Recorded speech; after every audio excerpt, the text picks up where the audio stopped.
Hello யோகம் viewers, நான் சங்கீதா. இன்னைக்கு என்ன ஒரு முக்கியமான ஹெல்த் டாபிக் பார்க்க போறோம் அப்படின்னா, நம்மளோட குடல்ல கழிவுகள் ஏற்படுறதுக்கான காரணங்கள் என்ன, இந்த கழிவுகள் ஏற்பட்டுருச்சு அப்படின்னா எந்த மாதிரியான அறிகுறிகள் எல்லாம் நமக்கு தென்படும், இந்த கழிவுகளை நீக்கிறதுக்கு நம்ம எந்த மாதிரியான உணவு, பழங்கள், பழக்க வழக்கங்களை மேற்கொள்ளணும் அப்படிங்கிறத பத்தி தான் இந்த பதிவுல நம்ம பார்க்க போறோம்.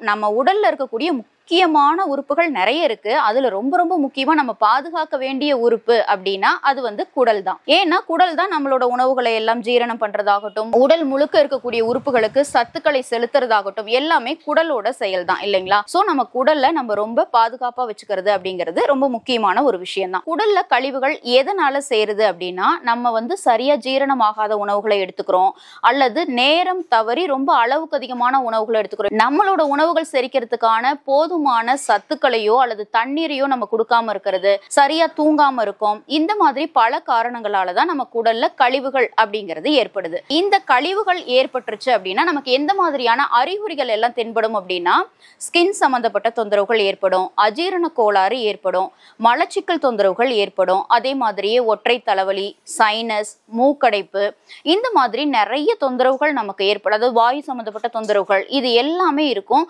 அப்படி இருந்தது அப்படின்னா குடல்ல கழிவுகள் ரொம்ப அதிகமா இருக்கு, அதனாலதான் இந்த அறிகுறிகள்லாம் ஏற்படுது அப்படிங்கிறத நம்ம புரிஞ்சுக்கணும். இப்ப நம்ம எந்த மாதிரியான உணவுகளை எடுத்துக்கிட்டா இந்த குடல்ல இருக்கக்கூடிய கழிவுகள் வெளியேறும் அப்படின்னா, நார்ச்சத்து உள்ள உணவுகளை கட்டாயமா நம்ம தினசரி உணவுல எடுத்துக்கணும். அப்புறம் புரோக்கோலி, கேரட்டு, பீட்ரூட்டு, கீரை வகைகள், இந்த மாதிரியான உணவுகளை நம்ம எடுத்துக்கிறதுங்கிறது ரொம்ப நல்ல விஷயம். எந்த மாதிரியான பழங்கள்லாம் எடுத்துக்கலாம் அப்படின்னா, கொய்யாப்பழம், வாழைப்பழம், ஆரஞ்சு, இந்த மாதிரியான பழங்களை நம்ம எடுத்துக்கிறதுனாலையும் குடல்ல இருக்கக்கூடிய கழிவுகள் ஆட்டோமேட்டிக்கா வெளியேறத நாமளே உணர முடியும். குடல்ல கழிவுகள் சேர்ந்தது அப்படின்னா மலச்சிக்கல் தொந்தரவு வரும் இல்லைங்களா? தொப்பை போடுறதுக்கான வாய்ப்புகளும் ரொம்பவே அதிகமா இருக்கு. ஸோ இந்த மாதிரி உணவு வழிமுறைகளை நீங்க பின்பற்றுனீங்க அப்படின்னா கண்டிப்பா குடல் கழிவுகளை ஈஸியா நீக்கிடலாம். ஸ்ட்ரெஸ், மனக்கவலை, கோபம் இதெல்லாம் இல்லாம இருக்கிறதுக்கான ஒரு ஷேப்ன முத்ரா தான் இப்ப நம்ம பார்க்க போறோம். இந்த முத்ராவை நம்ம எப்படி எடுத்துக்கணும் அப்படின்னா, நம்மளோட இரு கைகளோட இந்த நான்கு விரல்களையும் நல்லா கோர்த்துக்கிட்டு நம்மளோட கட்டை விரல் மட்டும் எக்ஸ் மாதிரி இருக்கணும். அதாவது இந்த மாதிரி போஸ்டர்ல நீங்க இந்த ஷேப்ன முத்ராவை டெய்லியுமே ஒரு 15 to 20 நிமிஷம் மாதிரி நீங்க எடுத்துட்டு வந்தீங்க அப்படின்னா தேவையில்லாம கோபம் வர்றது, மனக்கவலை ரொம்ப அதிகமா இருக்கிறது, இந்த தொந்தரவுகள் இல்லாம ரொம்ப ஆரோக்கியமா வாழ முடியும். இந்த குடல் கழிவுகள் சேராம இருக்கணும் அப்படின்னா எந்த மாதிரியான உணவுகள் எல்லாம் நம்ம அவாய்ட் பண்ணணும் அப்படின்னா, ஒயிட் சுகர் கண்டிப்பா எடுத்துக்க கூடாது, செயற்கை உணவுகள், பேக்கரி ஐட்டம்ஸ், அது மட்டும் இல்லாம கார்பனேட்டட் ட்ரிங்க்ஸ், இந்த மாதிரி எல்லாமே நம்ம அவாய்ட் பண்ணோம் அப்படின்னா கண்டிப்பா குடல்ல கழிவுகள் சேராது. இப்ப நம்ம இந்த உணவுகளை எடுத்துக்கிட்டோம் அப்படின்னா குடல்ல கழிவுகள் இருக்கவே இருக்காது. அப்படின்னா ப்ரோபயோட்டிக் நம்ம ரொம்பவே அதிகமா உணவுல சேர்த்துக்கணும். அது எதுல எல்லாம் இருக்கு அப்படின்னா, மோர், பழைய சாதம், கஃபைன், இட்லி, இந்த மாதிரியான உணவுகள்ல எல்லாமே ப்ரோபயோட்டிக் ரொம்பவே அதிகமா இருக்கு. ஸோ இந்த மாதிரியான உணவுகளை எல்லாம் எடுத்துக்கோங்க, ரொம்ப ஆரோக்கியமா வாழ பழகுங்க. கிட்னி சம்பந்தப்பட்ட தொந்தரவுகள் இல்லாம இருக்கிறதுக்கும் யூரினல் இஷ்யூஸ் இல்லாம இருக்கிறதுக்கான ஒரு வர்ம புள்ளி தான் நம்ம பார்க்க போறோம். இந்த வர்ம புள்ளியை நம்ம எப்படி எடுத்துக்கணும் அப்படின்னா, சுண்டு விரல், மோதிர விரல், இது ரெண்டுக்கும் சென்டர்ல உங்களுக்கு இந்த இடத்துல இதுதான் பாயிண்ட்.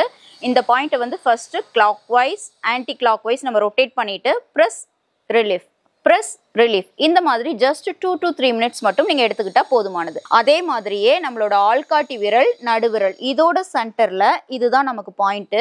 இந்த இடத்துல clockwise, anticlockwise நம்ம ரொட்டேட் பண்ணிட்டு நல்லா மசாஜ் கொடுத்துட்டு பிரஸ் ரிலீஃப், பிரஸ் ரிலீஃப். அது மட்டும் இல்லாமல் நல்லா ஏதாவது ஒரு ஆலிவ் ஆயிலோ அல்லது ஏதாவது ஒரு நல்ல ஆயில் வச்சுட்டு நீங்கள் இந்த இடத்த இப்படி நீங்கள் மசாஜ் பண்ணி கொடுத்தீங்க அப்படின்னாலும் யூரினல் ப்ராப்ளம்ஸ் இல்லாமையும் சிறுநீரகத்தை ரொம்ப பாதுகாப்பாக வச்சுக்கிறதுக்கும் இந்த வர்ம புள்ளி ரொம்பவே பயனுள்ளதாக இருக்கும். என்ன யோகம் வியூவர்ஸ், இவ்வளோ நேரமாக குடல்ல கழிவுகள் எதனால சேருது, அந்த கழிவுகள் சேர்ந்துருச்சு அப்படின்னா எந்த மாதிரியான அறிகுறிகள் எல்லாம் இருக்கும், அதுக்கு நம்ம எந்த உணவுகளை எடுத்துக்கலாம், எந்த உணவுகளை தவிர்த்துக்கலாம் அப்படிங்கிற இந்த பதிவு கண்டிப்பாக உங்களுக்கு பயனுள்ளதாக இருந்திருக்கும்னு நினைக்கிறேன். இந்த பதிவு உங்களுக்கு பிடிச்சிருந்தது அப்படின்னா லைக் பண்ணுங்க. உங்களோட ஃப்ரெண்ட்ஸ், ரிலேட்டிவ்ஸ் யாருக்காவது இந்த மாதிரி சிம்டம்ஸ் இருக்கு அப்படின்னா கண்டிப்பாக குடல்ல கழிவுகள் இருக்கு அப்படின்னு தான் அர்த்தம். ஸோ இந்த பதிவை பகிருங்க, அவங்களும் பயன்பெறட்டும். இப்போதான் நீங்க நம்மளோட யோகம் சேனலை ஃபர்ஸ்ட் டைம் பாக்குறீங்க அப்படின்னா ஞாபகமா சப்ஸ்கிரைப் பண்ணிட்டு பெல் ஐகானை கிளிக் பண்ணிட்டு ஆல் அப்படிங்கிற ஆப்ஷனையும் டச் பண்ணிக்கோங்க.